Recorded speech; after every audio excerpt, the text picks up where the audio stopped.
Hello, dear listeners. Settle in, unwind, and let the ordinary fade away. Tonight, we have a tale that will linger in your thoughts long after it ends. So get cozy, take a deep breath, and remember, sometimes the creak in the floorboards isn't just your imagination. Let's begin. My terrifying midnight encounter with a dogman. Tonight's story will make you question every shadow you've ever seen and every breath you've ever heard in the dark. Turn off the lights, if you dare, and listen closely. Have you ever felt eyes on you when you were absolutely certain you were alone? I used to think it was paranoia, until the night I met something that should not exist.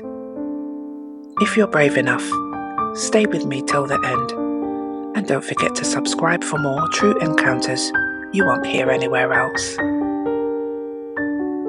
It was a bitterly cold night, the kind where the moon hangs low and everything looks sharper and meaner. Midnight had just passed, and I was alone in the park, clearing my head after a long day. It wasn't the safest choice, but the emptiness felt freeing, or at least it did.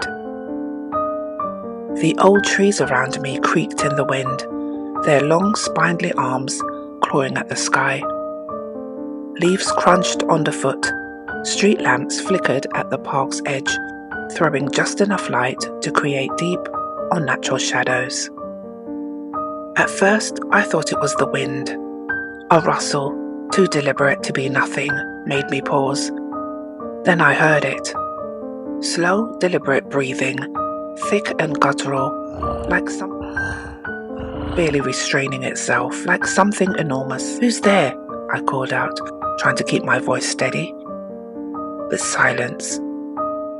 I should have left then. I really should have run, but some stupid, stubborn part of me wanted to believe it was a dog, maybe a fox, anything normal. However, my instincts screamed otherwise. I saw it when I reached the old fountain at the center of the park. Across the cracked stone, something huge crouched between the benches. At first, it looked like a massive dog, but then it stood and kept standing. 7 feet tall, if not more, long limbs, grotesque in proportion, and muscles rippling under matted dark fur. Its head was unmistakable, a twisted nightmarish cross between a wolf and a man, with eyes that gleamed with malice and hunger. It grinned. Its lips peeled back slowly, revealing long, yellowed teeth slick with saliva. I couldn't move. My legs felt encased in concrete. Then it growled, a low rumbling vibrating through my chest. Fight or flight kicked in. I turned and ran, heart pounding so loud I could barely hear myself scream. Behind me, heavy footfalls pounded the ground. It was chasing me. No, it was playing with me. Every time I glanced back, it was closer, grinning and salivating. At the park's edge, near the old maintenance shed, I slipped on the frozen ground, crashing hard onto my side. For a split second, everything blurred. When I looked up, it was standing just meters away, panting, watching, and savoring. A primal surge of terror ripped through me. I scrambled to my feet and bolted through the hedge gap that led toward the car park. I didn't dare look back. The shed door! The shed door! I yanked it open and threw myself inside, slamming it shut as a massive weight crashed against it, shaking the entire frame. Its claws raked at the outside, deep gouges tearing through the wood.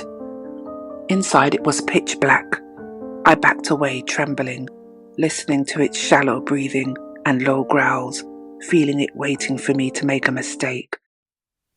It didn't try to break the door down. It didn't need to. It wanted to terrify me first, to hunt properly. Minutes dragged on like hours.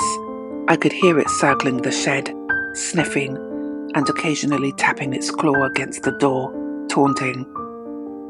Then, silence. I held my breath. Had it left? I dared to peep out through a crack. Nothing. I waited longer until the first blush of dawn began to grey the sky. Then I ran. I didn't stop running until I was back inside my house. Doors bolted, curtains drawn, and heart hammering like a drum. I didn't sleep that day or the next. When I finally went back to the park, out of morbid curiosity, the shed door still bore deep, savage claw marks, far too high up for any normal animal. And I found tracks, deep, wide prints that ended abruptly at the tree line, as if something had taken to the trees or disappeared entirely. Some nights, I still hear heavy breathing outside my window, always at midnight, and always when I'm alone. The Dogman is real, and if you ever find yourself alone in the woods past midnight, run. Don't look back. Don't stop. Because sometimes the stories aren't just stories. If you want more terrifying true encounters, make sure to subscribe. And remember, just because you can't see it, doesn't mean it's not watching you right now.